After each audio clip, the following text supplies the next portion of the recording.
In another video, I spoke about the different roles of a producer, and that the narrative movie I am working on right now, I was brought on as more of a line producer or unit production manager, UPM. And I was also asked, if possible, not mandatory, if I wanted to try to raise money for it. And I thought, you know what? At first I was like, no, I don't like crowdfunding. I don't like raising money. It's a short. Who knows if it's going to, get back all its money, but it's harder with shorts to get back money. So I was like, nah. But then I thought, I'm doing this series of videos, maybe I will. And I'm still debating it. But I wanted to go back to that whole conversation about titles. And I think theoretically I could probably ask for a second title of be producer and then associate producer, blah, blah, blah. But producer is fine.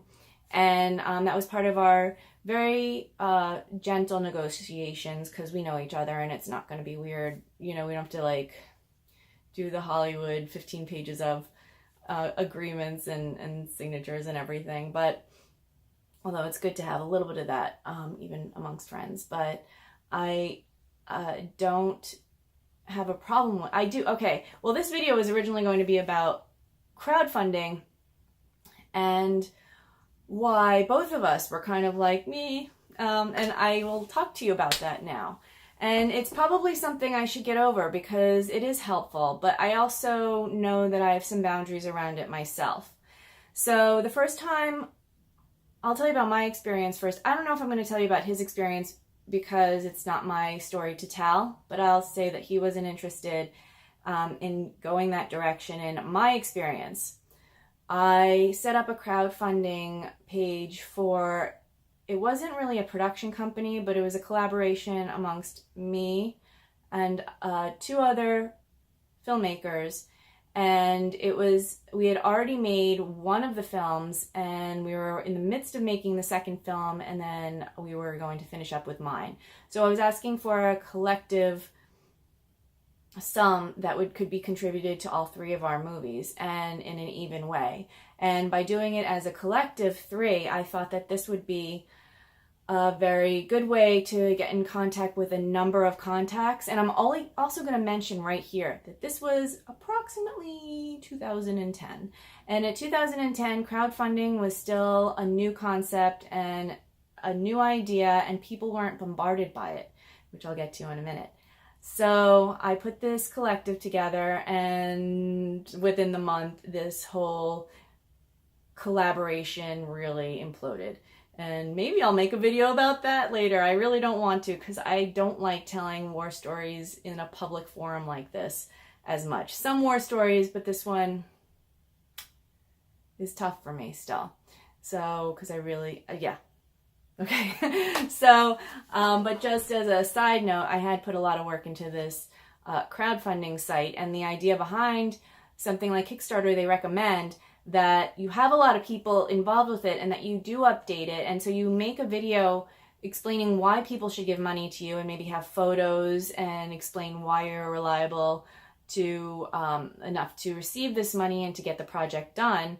And in that sense, it's good that the collaboration fell apart, because the people I was working with were not reliable people. So, which I discovered in the midst of all this. I'd known them for 7 months, and I really did trust them.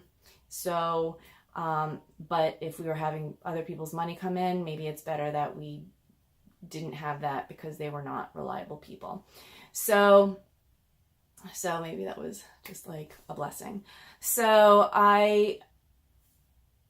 my point is that you really need to be constantly updating and posting and showing the updates, and this is what our location, and it's going to cost this much, and we're excited because we just looked at equipment and it's going to cost this much, and can you help us with that, and this is what you're going to get, and you do perks and everything.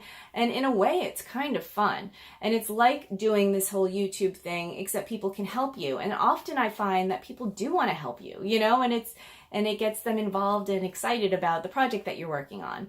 So but that's the key part. You have to get them excited about the project that you're working on, the collaboration, the movie that you're making, everything. I mean, I've read Kickstarters where I get so excited about whatever new invention they're working on and they want the money for, and that's where I start contributing, and that's what you have to do with your film. Now, right after 2010, I'd say especially 2011, 2012, 2013, I was getting a barrage of all of these requests for support for movies, and especially when I was getting them from people I had met once in Los Angeles 5 years ago, and they weren't getting me excited about the project at all. I was just like, what are you doing? So I really, in returning to this conversation about money with this director, writer that I'm working with, we sort of, there's an ick factor to asking for money for a project. And for me, the ick factor came from getting asked over and over and over again and getting all these emails from people I barely knew to support their film, and having my Facebook feed like fill up with that over and over and over and over and over again. So if I do go that direction with this project, and it helps that it's not my project that I'm writing or directing, I am doing it on behalf of someone else, which actually makes it easier. Maybe I'll do a video about that too. But I want to do it in a way that's fun and doesn't have that ick factor. So if you're watching these videos every day, and I do go there, I want you to tell me when there's an ick factor, because I really want to have you, even if you don't give money, get excited about the project we're working on and just start being like, oh my gosh, I can't wait to see it, even if that's all you get. Because I read the script and I was like, oh my god, this is such a good script, this is gonna be fun to shoot. So just it has the zippy quality to it, and I like it. So that's all I want to say about that. I know this was a long one, but it's a heavy topic for me and a lot of filmmakers. Like, I want to make my movie. How do I get the money? I guess I'll just work harder, but while I'm working, I'm not doing my art. It's crazy. So that's the whole quagmire of being an artist in this century. Whew. Well, glad that's over. It's not, though. I will see you tomorrow. Have a good day.